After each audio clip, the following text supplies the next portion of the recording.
PowerPoint presentation, but I'd like to draw on some of the discussion in my group earlier after lunch today. For those who Bobby was not here when there was an introduction, very short one about me, is that I was also a journalist before, and I was an environmental journalist. And my experience tells me that, you don't really need, I don't understand this a bit like a quote-unquote obsession about like, is media an agent of change or not? I mean, there's no need to question that. Of course, media personnel are agent of change. It's just how much they want to be an agent of change, and whether the environment allow them, the working environment, allow them to be an effective agent of change or not, right? And a lot of it also depends on the personality. Climate change issue usually is climate change reporting is part under environmental journalism, right? And as we all know, environmental journalism is a field that do not attract a lot of people simply because it is deemed as something very complex, something very difficult, and if you don't do your homework, these are all things that every journalist, I imagine, have to do. They have to prepare themselves, they have to do their research before they go to cover any issue. Even like the Pakatan crisis now, if you don't do your homework, you don't know who said what yesterday, and then when you go to a press conference, you don't have any question to ask. You just listen to that person and just take whatever the person said, and you don't have any intelligent question to ask, and that will shed light into the crisis further, right? So I see media role as that, whether you are doing environmental journalism, political reporting, or court reporting, the principle there is the same, You got to do your homework, you got to understand what issue you are tackling, who are these people, if you have the time to investigate further who are the background of these people, so that you are prepared yourself. So the same thing goes for climate change reporting. And in my group discussion, there was quite an interesting, a bit of a debate and deliberation on the issue whether it is something like, it's dangerous, it's a taboo issue to talk about climate change. I don't think so, not at this stage, at least. Climate change is not something that is so sensitive that you will be censored for reporting on climate change. And unless, one example that I could think of is about deforestation and haze, and there are parties who are interested, and therefore they may come in and stop a report, for instance, right? Maybe, for example, a palm oil company operating in Sarawak that is cutting the peat swamp to put up an oil palm plantation, and that caused fire, and that caused haze blow over to Peninsular Malaysia, and then you want to write about it, and you want to expose who is the culprit, and then your editor got a call from this company, or maybe even from the minister, But otherwise, I don't think climate change is such a sensitive issue that journalists cannot cover. Okay. The only reason I could think of is journalists are just plain lazy. They don't want to do the homework. Yeah, they don't want to get their hands dirty. I don't mean that you have to do something like what Karam Singh Walia is doing, and get chased and whatnot. And for him, that's the investigative journalism. Okay, so basically, I think someone said that climate change is not sexy enough. I really wonder who defines sexiness in news, media news, And people say because we are newspaper is not a charity, and media is a money-making entity, and we have to sell news. But I really beg to differ. If you analyze the content of a newspaper, not every news will have a hit of 500, If you go to the online media, and then that's how they count how popular this story, how most read news or whatever. But there are other news that are read that people do not look at, So maybe you don't expect 100 Malaysians on the street to be interested in climate change. But I'm sure there'll be at least 10 people who wants to read, Whether they're personally interested or they are just curious, what is this about? So I think if we do have that kind of news in our newspaper or online portal, whatever, we are actually doing a service, which is very needed for the media, right? We are not just writing stories that appeals what people say that the general public would like to listen or like to read, we also have a role, an obligation, a social obligation to report on what is affecting the society today. You know, like today, maybe people are not interested in climate change, but 2 years down the road, say if we sign an agreement and Malaysia take on target, emission reduction target, and you and I have to pay 10 times more for our fuel, I think then climate change would be super sexy. I mean, going by the definition of news have to be sexy. Just to check around the room, right? How many people, if you see a news headline that says climate change, you will read it? Can I have a show of hands? Everyone, including those at the back? I think this number is not bad. At least half of the room are interested to read climate change. So again, when I was a journalist, my editor said environment news is not important because nobody wants to know. And of course, at that time, I can't challenge them. Show me the figure, people are not reading our news. Anyway, I don't think they can, even if I challenge them, I don't think they can show me the figure, right? They are just saying that simply because they themselves are not interested. And I think the problem is not with the news or with the public, the problem is with the editors. So simply because they themselves are not interested, they think that the general public are not interested. If given a chance, I would question them that what makes you think that you are not interested in this issue simply because you cannot get your head around it and people outside would be like you and cannot get their head around this issue. So very often, news are also shaped by the preference of the editors. So in my group, there was someone who was asking, how do we overcome this challenge with these editors who are just not interested in anything else, except for the typical news? These editors, they are in their 50s, 60s, or even 40s now, some of them. They come from pretty old school, right? And most of them, at least those editors that I encountered during my time as a journalist, they were not degree holders. Okay, I'm not saying that there's anything wrong with that. Okay, but that's the reality, and therefore, their worldview is also very limited. Of course, there are a few exceptional ones that will go on. They read, they are interested. What is affecting the society? Even issues that I'm sure in the 80s, when you talk about environment, many editors are not aware what this animal is about. But those who are interested, they take the trouble to go and read and find out what is cat shouting, why is Sam making so much noise about deforestation in Borneo, right? So it is down to the individual level, the editors as well as the journalists, whether they want to take an interest or not in the issue.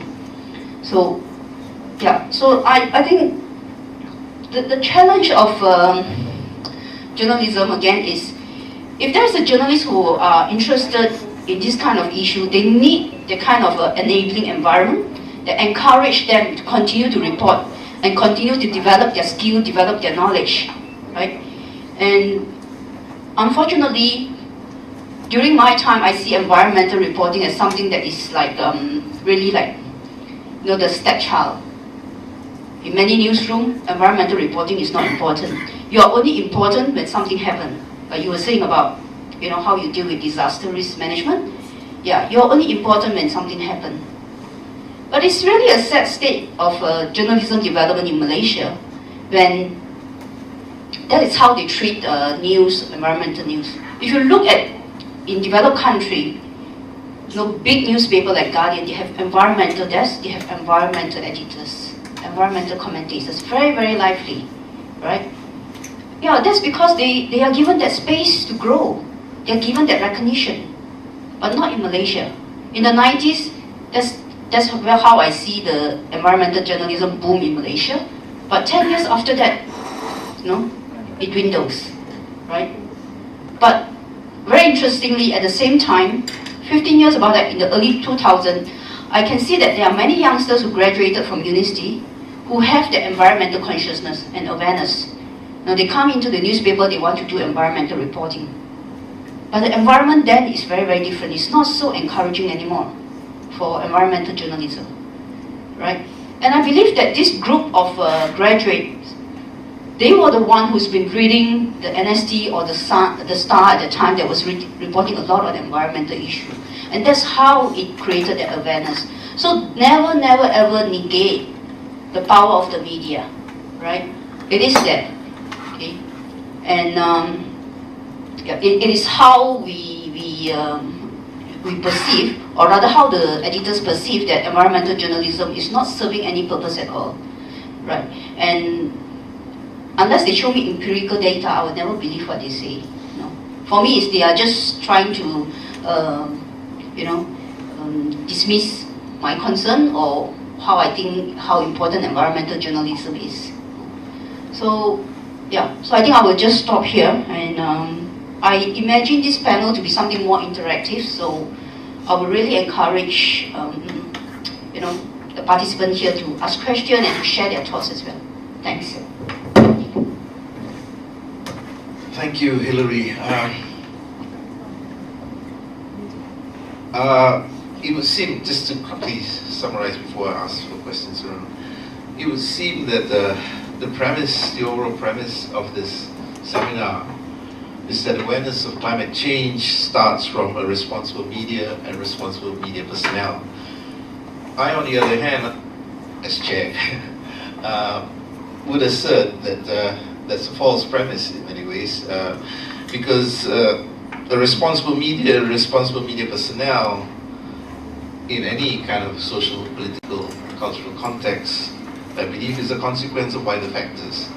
Yeah, you can talk about asking good questions, you can talk about presenting the news well, as sexy as possible, all of which assume that the media are primary definers of society.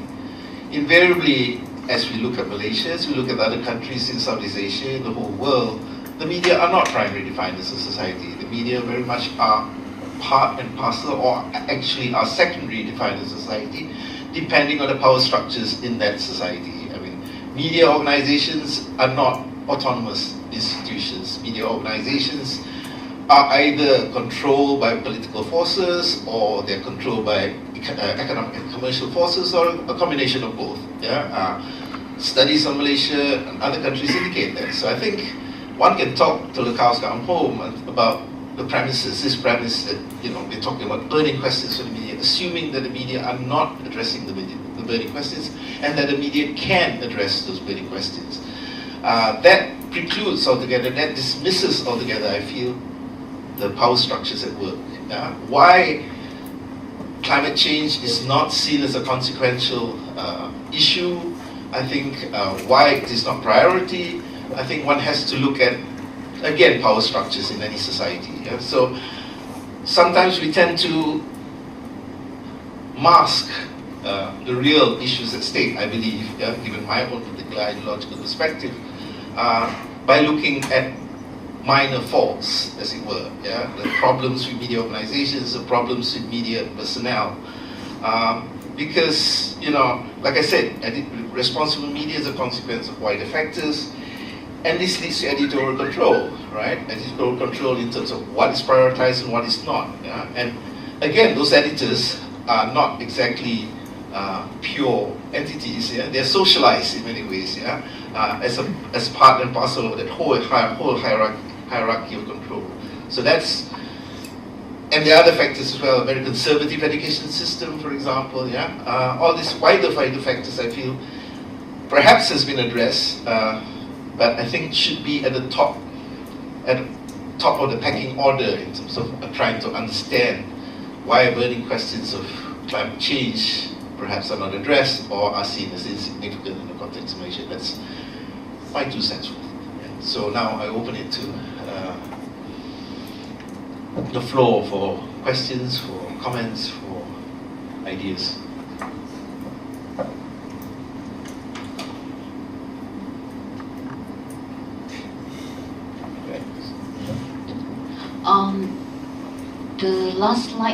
Your last slide about the some of the key reasons for poor media interest in climate change. One of the points was ongoing debate on climate change. Could you elaborate on that? I'm going to look at my last, was it the last one? These are the conclusion. my glasses or able to look at it. Yeah, okay.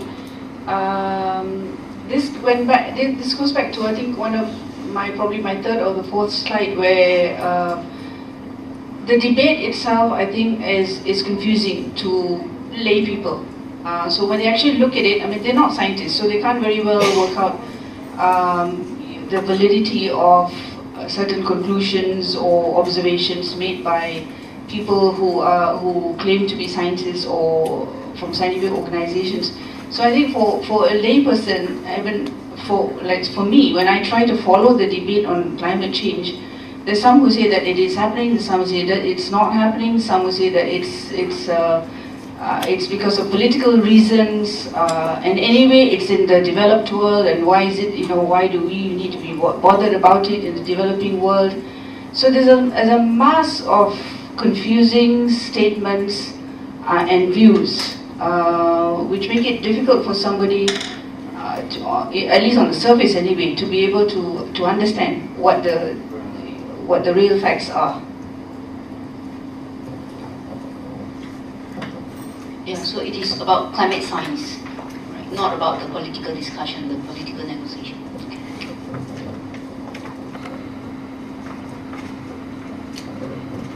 Or is that so? May I ask about the media in the room? Is that how they perceive?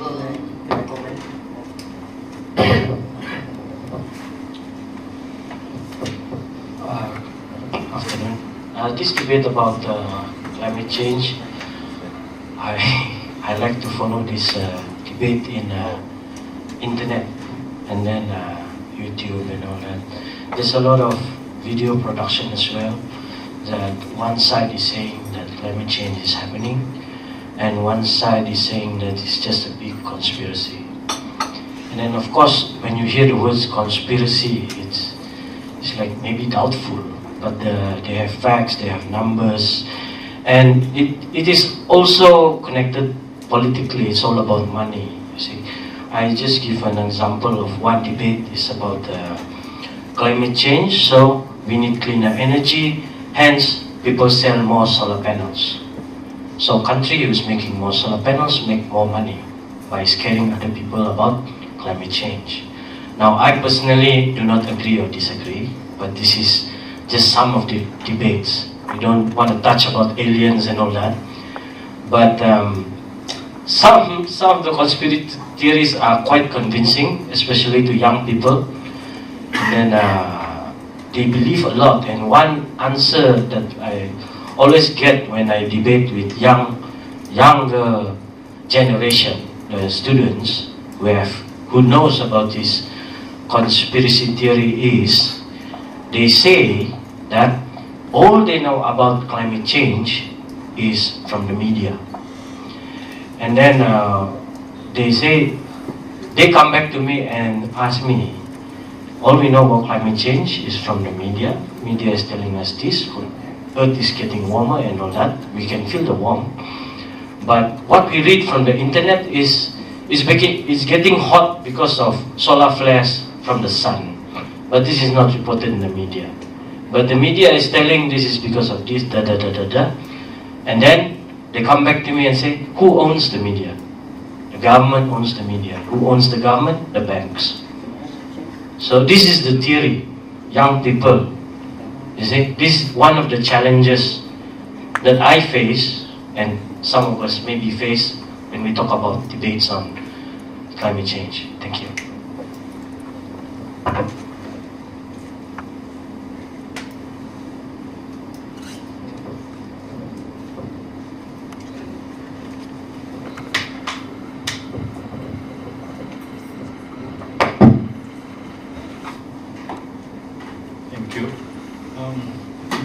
Like to share an observation, about the current media environment.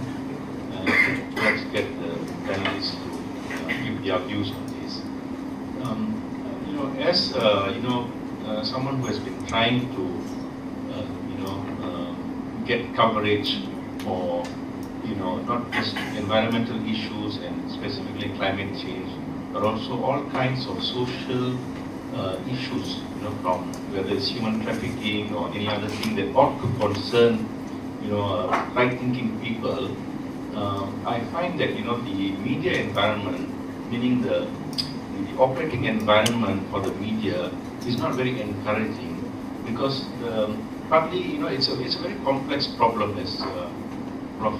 Rom mentioned. Our education system doesn't encourage thinking, and then this spills over into the workplace. People who enter the media space is very restricted. That you don't have an environment where there's a robust discussion about the pros and cons of any kind of issues, whether it's corruption in the state or even whatever issues. But the kind of discussion you get at end show events, they're a completely different world altogether. So in a way, we always talking to the converted in this kind of settings. But when you go back to the newsroom, you will find that one person is interested in football, another person maybe in fast cars, another person in fashion, and so on. So actually, those of us who are a little bit, get a bit worked up about issues like this are, considered, like I've told Riaz earlier this morning, we run the risk of being considered part of the lunatic fringe. So, it's an uphill task. Okay, but having said that, I find that when I was writing, and I had to report to an editor, I often would be rebuffed. I came up with an idea, I would be rebuffed. So of course, it's very difficult to digest that. But I took it in a way that perhaps the way I pitched my story idea was not robust enough. So that forced me to go back and relook at what I should have strategized better, and know what exactly this particular editor would be excited about. I should have worked harder at packaging my my story before opening my mouth to him. And so that way you can take it as a challenge. So that helped me to refine my thinking processes and all that. So I think this is a challenge for journalists. Of course, we are living in a very repressive environment. We have to take that as a challenge and then work within that. So maybe Hilary, from your experience, journalist previously, maybe you will share some of your thoughts on that.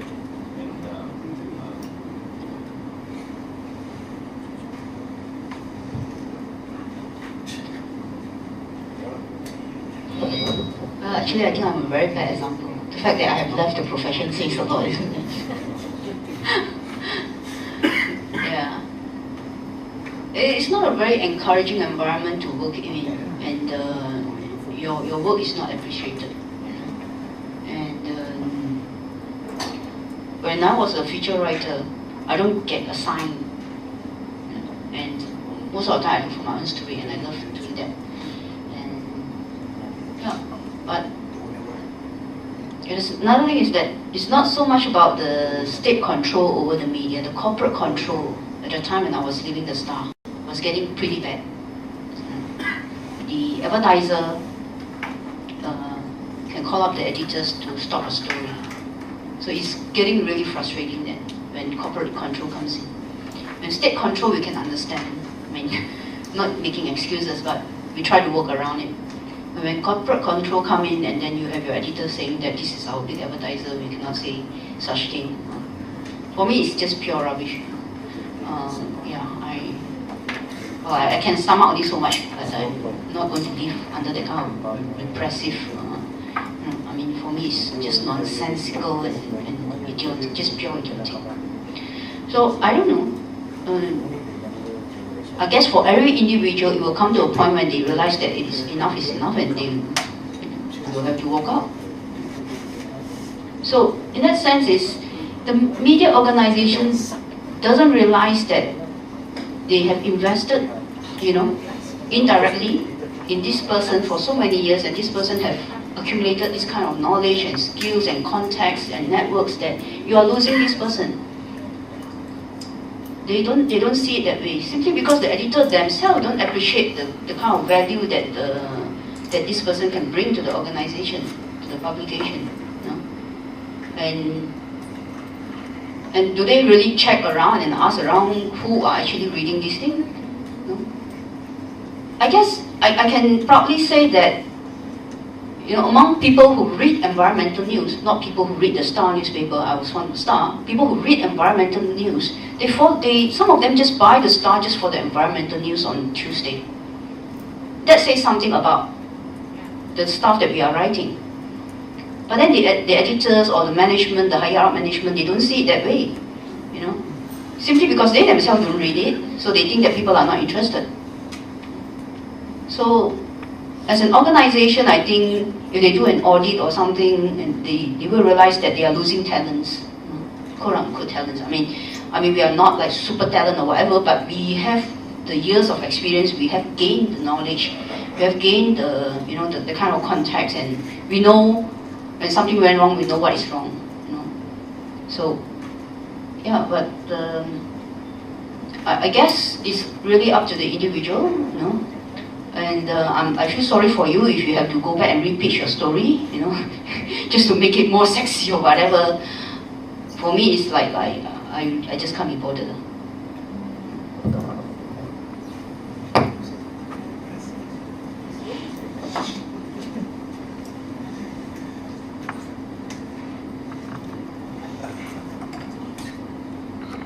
I don't think we should end on a depressing note.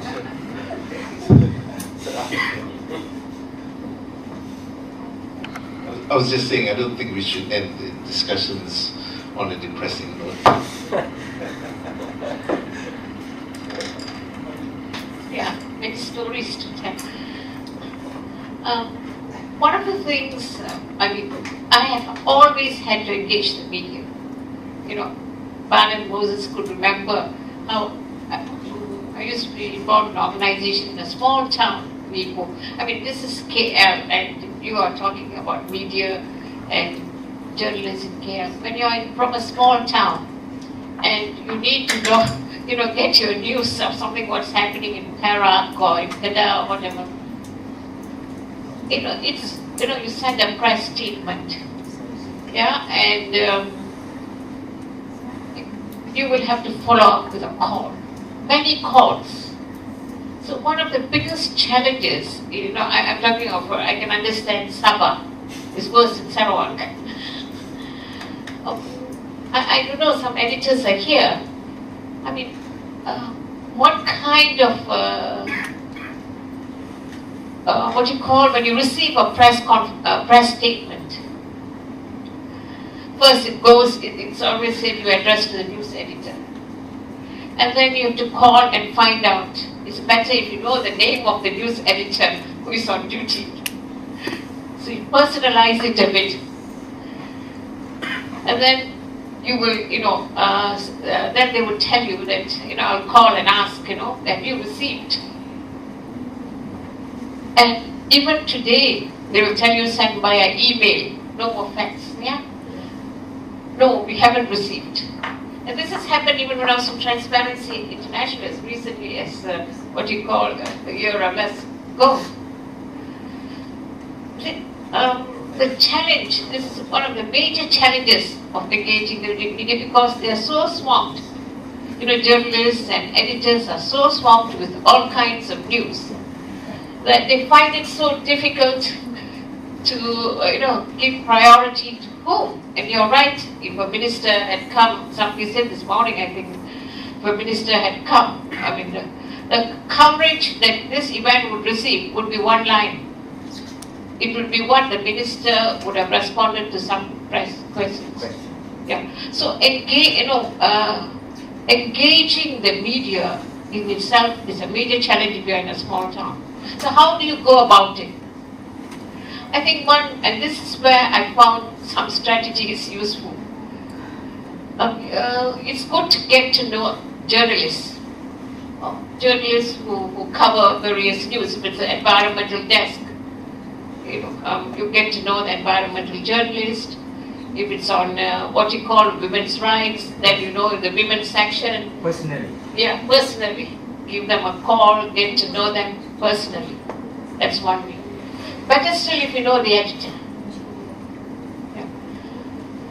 However, from the point of view of today's, what you call, this is supposed to be some kind of a training for journalists on climate change. I feel that this engagement with the media, in addition to what you call dealing with reporters and editors, one also has to deal with the political situation in the country. So how you word, if you want the reporter to pick up the news, if you want the editor to pay some attention, now your issue is climate change. So how would you get it politically correct? That's the reality in Malaysia. Unless you're writing for some online, even Malaysia Kini, you need to call. And I need to get to know the sub-editor.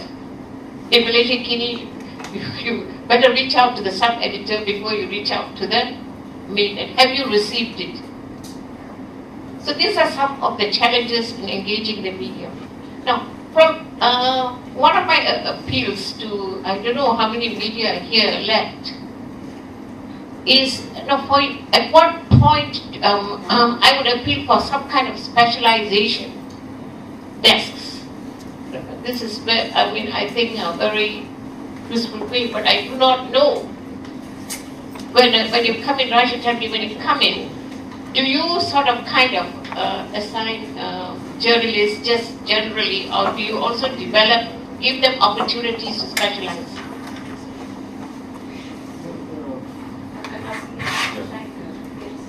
Most of the time, most media organizations don't have the luxury of allowing the reporters to specialize in a subtopic like climate change or even environment. They have to cover many issues because the media product that they're bringing out is it covers a variety of topics. Another challenge, and I was looking forward whether we will have a role play of a press conference, putting journalists in one of the sessions and participants questioning them. Press conferences. Now, this is really frustrating sometimes to handle. You will have journalists coming in and saying, I don't know what is happening today. What is happening today, they will ask. And then, do you have a ready press statement?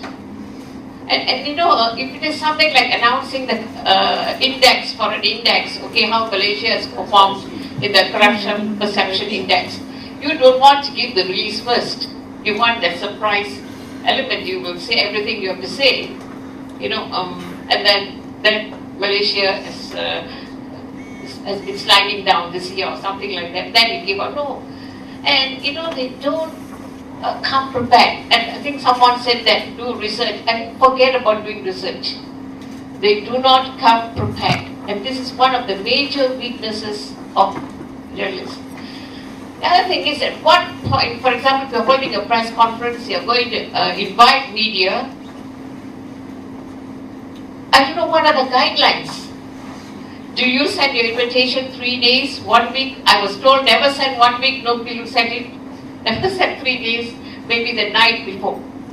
And then they will assign somebody to come. But the journalists would have known, or the editor should send those who have some idea of how to cover, say, climate change, corruption, or whatever the issue is. And that's one of the major weaknesses that I think even schools of journalism, I don't know what they're teaching. I asked my friends in schools of mass comm, what do you teach? Because sometimes NGOs also look for staff who are good in media relations. There are many NGOs that have got a desk for media relations, and we can never find good,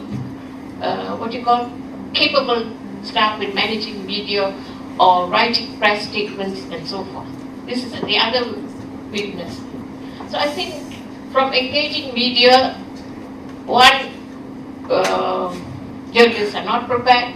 Two, Malaysian media, is too politicized, including online media. I criticize even online media. There are many weaknesses, even in my friends in Malaysian Kenya, I tell them that.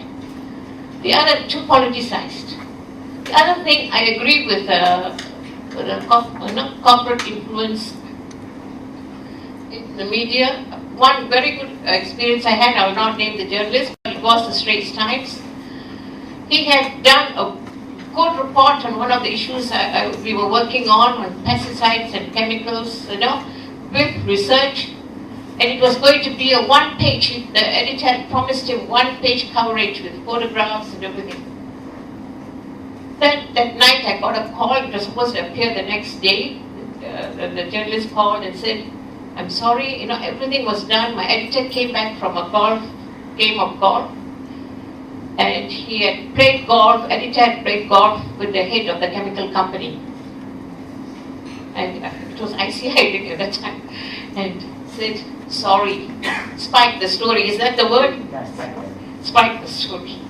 So this is it. These are the realities. So how can those who are lobbying for issues or those who are championing issues, how can they engage in a media environment like this, and how can the journalists themselves have some kind of independence?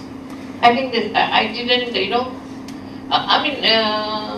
I didn't get those answers in the 2 days, in that limited space. So these are some of the, we heard the challenges, but how do we work within those challenges, But knowing personalities would be very, very important.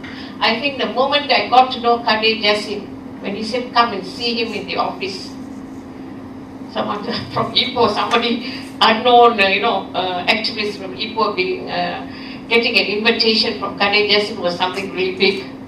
But it made a change. But one thing he asked me, he said this to me when I went to the Straits Times office in Pakistan. I cannot give you coverage for everything. If you were given 2-3 issues, what would you choose? I chose Orang Asli first. Environment was second, ozone layer was at that time, the thing, I didn't think of climate change. And he called Rose Smile, I still remember that, and said, oh, this is Josie, And she said, she has chosen this too, can you do? So Rose actually did some very good stories on the Orang Asli. Then later on when I worked internationally, I really got the NST interested on food security issues. And to some extent the Star, as well in Ipoh, the Star was, very local, and so you could engage with the Star. So I think knowing personalities, important personalities within the media is one of the things.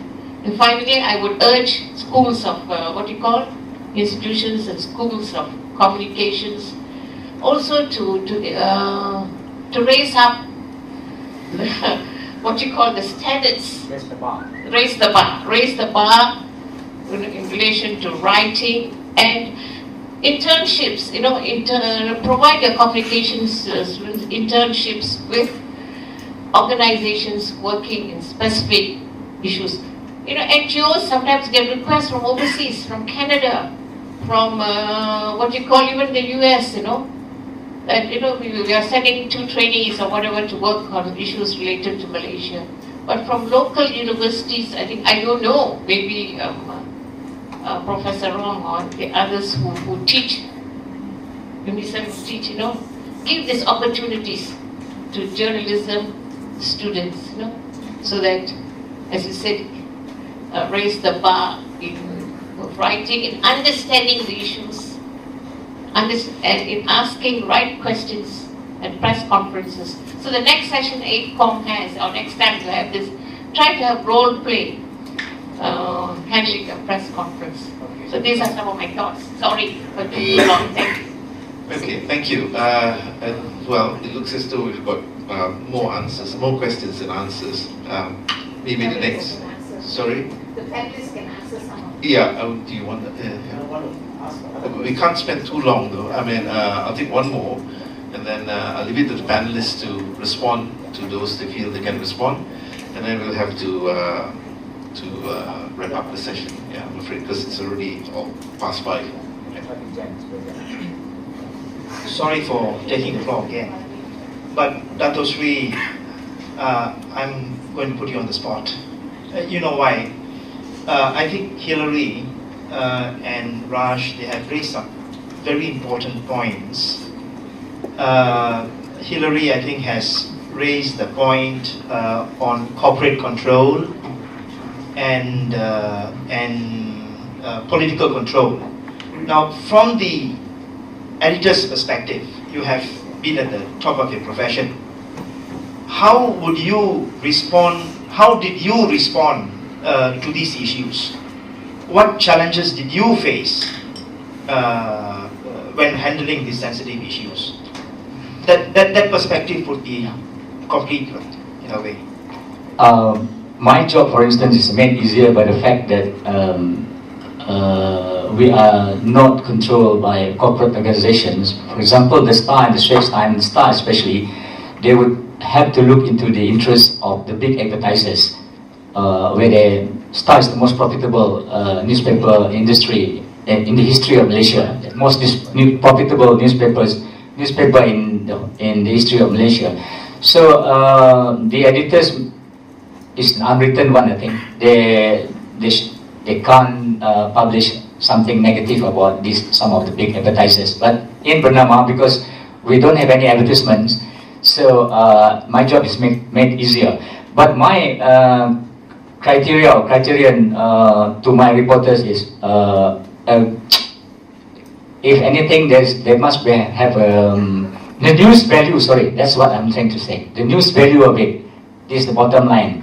If there is good news value, of course, I get complaints from people the next day. Why my press conference yesterday was very, has a news value. Why it's not in the media is not interested in that. At any given day, we in the news desk receive lots of emails. These days, emails. In those days, faxes. So maybe on any given day, maybe 8 or 9 people are only working at the most. So if we have 20 or 30 such requests for coverage, so we have really a tough time to decide on the news value of it. So this is where those companies or those organizations that, like Josie says, may be left out. So this is the practical aspect of it. But news value, I think any news editor can define that based on what he or she perceives as I think we agreed on that, news value. So we still look for the news value.